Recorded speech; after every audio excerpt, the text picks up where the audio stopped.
அந்த ஒரு பெண் குழந்தையாக மாறியது. பெண் குழந்தையாக மாறி அந்த குழந்தை அழுது இந்த குழந்தை ஏன் அழுகிறது எதற்கு அழுகிறது பார்க்க வேண்டுமே என்ன செய்கிறா அரண்மனை ஜோசியரை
இப்படியாக அந்த குழந்தையை கடற்கரை ஓரமாக விடுகிறார்.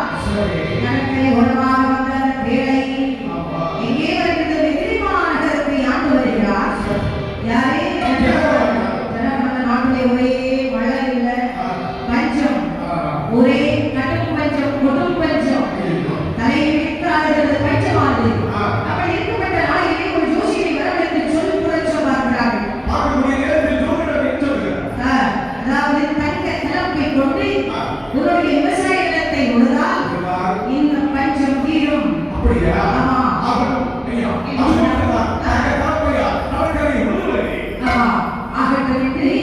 தங்க கலப்பை கொண்டு அந்த இடத்தை உழுகிற பொழுது அங்கே கிடைக்கிறது ஒரு பேழையானது.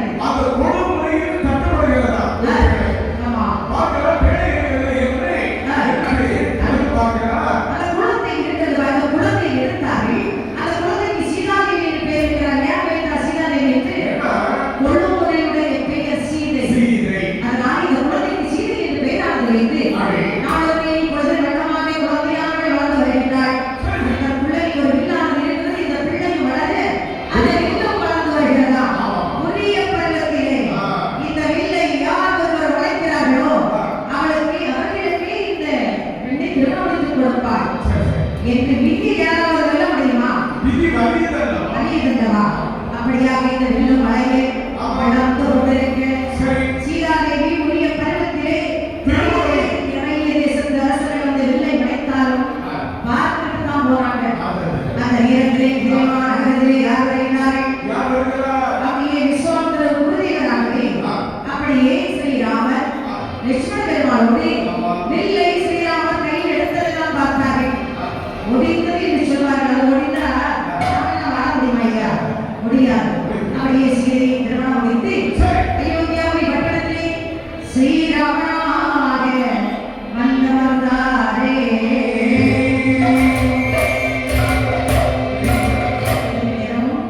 ஏதாவது பதவி இருந்தால் கேட்டதற்கு ரொம்ப நன்றி.